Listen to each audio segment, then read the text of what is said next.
What's up everybody? Welcome to the Stocks channel. My name is Cory and today we're going to do a special video update and we're going to look at all of the big tech companies and do technical analysis and specifically try to answer the question, is it time to buy Tesla stock? So first we'll be taking a look at a weekly chart of Tesla stock. So let's crack open this chart and see what's going on in the stock market today. Alright, so today on Tesla we were up 3.31% and we have not yet closed the weekly candle on this chart because remember this is a weekly chart, every candle is one entire week's worth of price action. Now the first thing I want you to pay attention to is this is clearly a bear market and we are clearly in the second leg of the bear market, with the first leg ending back here sometime in June of 2022. We had that bear market relief rally that brought us back up to the bear market resistance trend line, and ever since we have been seeing high volume selling and we're now reaching the phase of capitulation. So when we try to answer the question of whether or not it's time to buy Tesla stock, we need to be thinking about the time frame in which we're looking and the chart of where we are currently at with relative support nearby. Now remember, as an investor, whether or not you think these are great opportunities to load up stocks or not, there is a very simple saying in investing, which is simply buy low and sell high. And looking at this chart, I think we can all agree that Tesla stock is much lower than where it came down from the all-time high. And we are clearly in an opportunity to buy this stock at lower prices. We'll never know exactly where the bottom is going to be, and we'll never know if this stock will recover to brand new all-time highs. So we are going to leave all of that fundamental debate on the sideline, and we are going to strictly look at the technicals on this chart. So the first thing I want you to pay attention to is if we just go back from the March 2020 crashing lows, we were all the way down here in the low 20s and we had this very exponential bull rally that brought us all the way to all-time highs in the 400s, and that marked the recent all-time high since we started this bear market. From there we have had over a 76% retracement, which is this support zone around 115.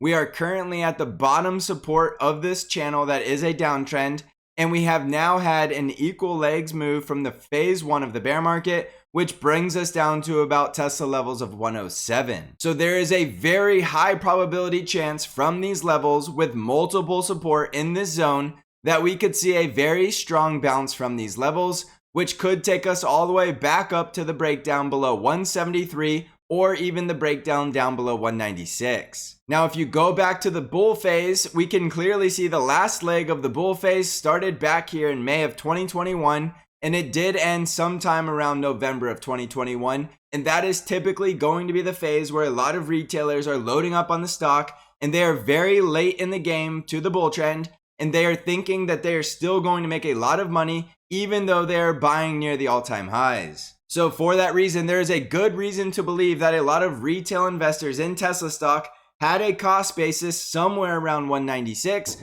because they likely didn't start catching on to the trend until they missed the last trend, lost a lot of money if they were buying up here around 292, had a very nice drawdown down to 196, and then didn't want to miss the next rally, so they started loading up the whole entire way up to all-time highs, which led to a full-blown greed cycle, which is the exact point that a bear market usually begins, when everybody is greedy and everybody thinks they're a genius because they bought a stock that just continues to go higher. Now, why that's relevant is because breaking down below this psychological level at 196, where a lot of retail likely started to pile into this stock, is exactly what will lead to capitulation, because even if you bought this stock over a year ago and you haven't sold a share, you are now down quite significantly on your investment, down about 44%. So the psychological reaction to that event is full-blown panic because you're now down nearly 50% on a stock that you bought over a year ago, and you had these really nice gains. At some point you were up, let's say, over 100%,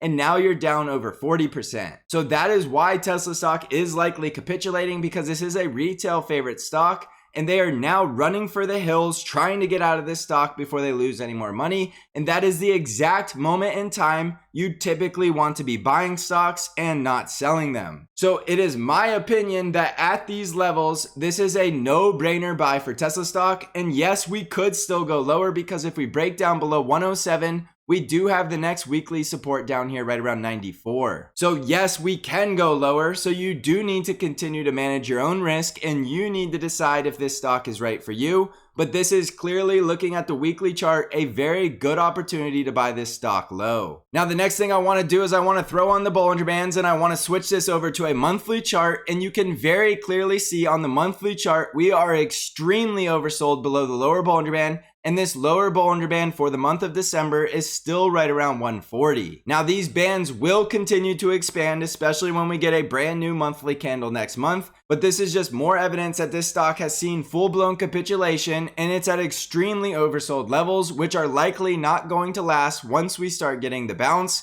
we should see a reversion back to the mean very quickly, which could lead to a very strong rally in the short term. Nothing is guaranteed, so don't think that means we have to go higher, but at a very minimum, I would expect to see a bounce back into this range around 129 to about 140. So jumping back over to the weekly chart, that easily gets us back up above this support zone on the weekly chart at 129. And from there, you should be able to manage your risk from that weekly support at 129. Below 129, you have support at 115, 107, and then 94. And if we start breaking down below 94, there is likely something very fundamentally wrong with this stock. And then you will need to assess whether or not there's something bigger going on behind the scenes. Now, quickly, if we jump over to the daily chart on Tesla, you can see we have the same downtrending channel, and we are getting that very parabolic sell-off, which is likely the high volume capitulation. And we do have this gap to fill up here right around 121. So in the very near term, you could easily get a nice trade around 107 up to 121,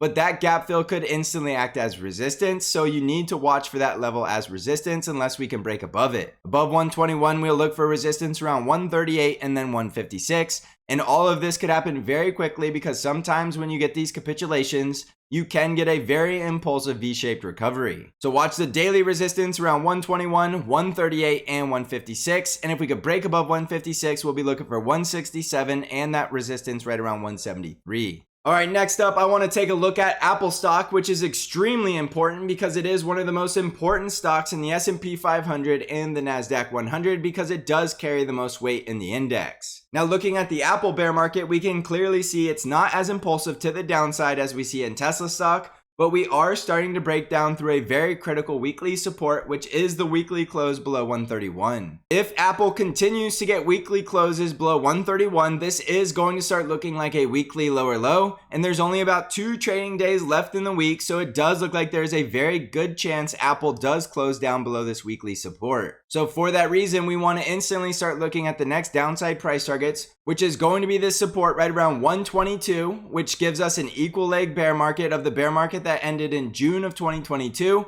And then we did start back into the phase 2 of that bear market after we reached the peak in August of 2022. That bear market likely is not yet over because we're just now breaking through critical support. So we will want to watch for the next strong support zone right around 122, and it does look like we can get there very soon in the month of January. From there, we'll want to see if we can get a bounce back up to the resistance at 131, and then we will want to watch to see if that level is going to act as resistance or if the bulls can bounce back above that level and turn it back into support. So you're going to have very critical resistance in Apple on the weekly chart at 131, and very critical weekly support at 122. If we lose 122, that means we can quickly see capitulation just like we've been seeing in Tesla stock, which means we can very quickly get to 109 and then 101. So 122 is extremely critical, and if we break that, we will be looking for a full-blown capitulation, high volume selling down to 109 and then 101. So watch that very critical support and that very critical resistance, and remember, these are weekly charts, so this is going to take weeks and months to play out, so don't just assume all of this has to happen in the next 3 to 5 trading days. You could see from the weekly support trend line that we are breaking down from support that goes all the way back to 2020.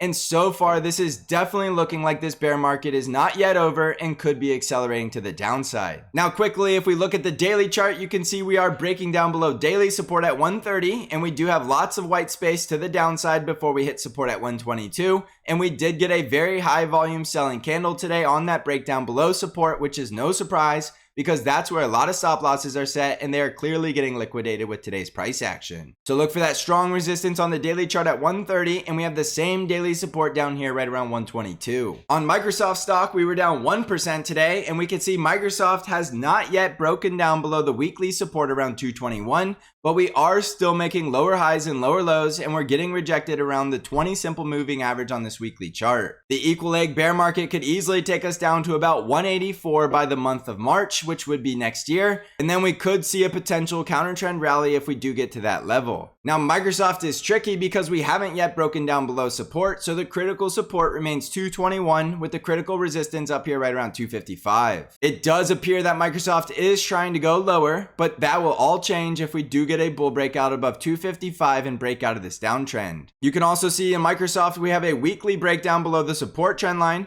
We broke down below that level in September of this year and then successfully backtested that level as resistance just this month in December. So there is a very clear bearish breakdown below support, a retest of that level as resistance, and yet again another rejection. So it does look like Microsoft is trying to accelerate to the downside, but it doesn't look like we will get down into the 180s until March of next year. On this daily chart of Microsoft, we can see we're in the same downtrending channel. We broke down below the support trend line. We broke to a new daily low below 240, and we are breaking down below support at 236, which is one of the last support levels before we fill the gap at 228. Remember, the weekly critical support is in the low 220s and the daily gap fills around 228, so we will need to watch these critical support levels very closely, but we can clearly see that Microsoft stock is still in a downtrend. Jumping over to Amazon stock, we can see we were down 1.47% today, and on the weekly chart, we are breaking down to brand new weekly lows, and we are currently sitting at prices we haven't seen since the March 2020 crash. So we are definitely giving back the entire bull market of 2021 and 2020. Now, if you continue to draw a horizontal line, we can go all the way back to March prices of 2018. So if you were a buy and hold investor of Amazon stock, you haven't made a single penny if your cost basis is from March of 2018. So this is more reason why sometimes you want to be a trader and not an investor, because you never know with individual stocks how long they can hold on to their gains. So sometimes you're much better taking the bird in the hand and not giving back all of those profits. So right now on Amazon stock, you need to decide if these are levels you want to be an investor at. If you're a long-term bull on this stock, it should be a no-brainer that if you're buying it at the lows of 2020 or the prices that were back here in 2018,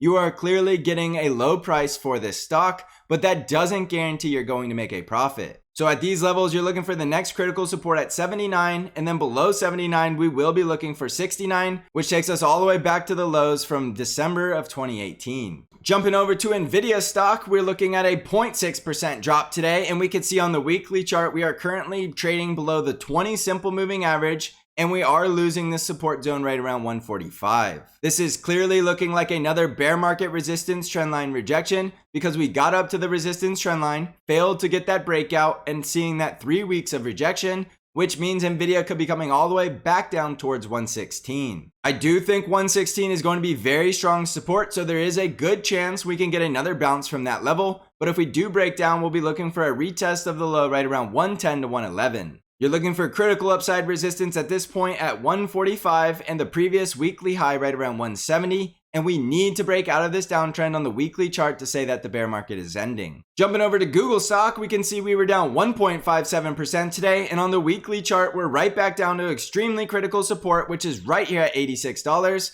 Because if we lose this, the next leg lower is likely going to be down here right around 76. The critical bear market resistance will be this previous high right around 100, and you can clearly see we're still below the bear market resistance trendline on this weekly chart and still below a very negatively sloping 20 simple moving average. So watch this extremely critical support at 86 because if we start breaking down below it, we will be looking for that next bear market leg lower, which is easily going to take us another $10 lower. And then lastly, we have Facebook with the ticker Meta, which is clearly in an extremely strong bear market because if we zoom out here and we just draw a horizontal line, we can draw prices that go all the way back to 2016. Imagine owning this stock from 2016 and holding it this entire time and looking at your cost basis and seeing that you have made not a single dollar. This is the risk you have with investing in individual names, and we can see we did break down below the support trend line of the bull market from 2013 from the March 2020 lows, and we broke down below that level in June of this year. and clearly backtested that level as resistance and had that very sharp rejection. So we have definitely seen capitulation in Meta. We're coming back down to this very critical support zone around 104, and so far it does appear as if that level is holding up, but we're not out of the woods yet while we're below this negatively sloping 20 simple moving average. The critical resistance in Meta will be right around 125, and if we could break above 125, we could make another run back up towards 157. The critical support zones will be 110, 104, and the previous weekly low right around 89. And if we lose all of those levels, there is no telling how much lower this stock is going to go. If we go from all-time highs to where we currently are, this stock is still down 70%. So this is clearly full-blown capitulation, and a lot of these stocks are losing their market weight in the S&P 500 because they have significantly dropped from their highs, and they're starting to give market shares away to some of these other sectors like energy and industrials. So to pull this all together, let's jump over to a weekly view of the NASDAQ 100 triple Qs, because a lot of these big tech companies are significantly weighted in this ETF as well as the S&P 500. And we can see the NASDAQ 100 is coming back down to the October lows, which was this very strong support right around 258, which was also the 61.8% retracement from the March 2020 lows. So without a doubt, this is going to be a very significant support, because if we lose this support, we could be going for the next leg lower down here at 222, or retest the high from February of 2020, which is right around 235. So there is clearly very important support right here at 258. And I do consider this bounce or die support, because if the bulls do not hold this support, we will very likely see a very high volume wave of selling, which is more than likely going to be due to stocks like Apple and Microsoft, which are the last dominoes to fall in this bear market. We've already seen stocks like Google, Amazon, Meta, and Tesla having significant declines, so it would not be out of the question to say that Apple and Microsoft could be doing the same, just lagging behind. So watch that extremely critical support on the NASDAQ 100 triple Qs, which is right there at 258, because that is going to be a very good indicator of whether or not we see a bounce from these levels, or if we continue for that next leg lower in this bear market. Keep in mind, these big tech companies are a huge weight in the S&P 500, and while that doesn't have to remain that way, that is the current situation. And that is why the S&P 500 and the NASDAQ 100 have been significantly underperforming the Dow Jones. The Dow Jones is doing relatively well, all things considered, so these big tech companies are the ones getting hurt the most, which is obviously due to the Fed's position, and the way they're battling inflation by raising rates is clearly affecting these growth companies the most. So manage your risk very well and understand if you're buying these companies, you need to be willing to hold them for the very long term under the assumption that you are buying low, and at some point in the future, looking out multiple years, you are going to be able to sell much higher.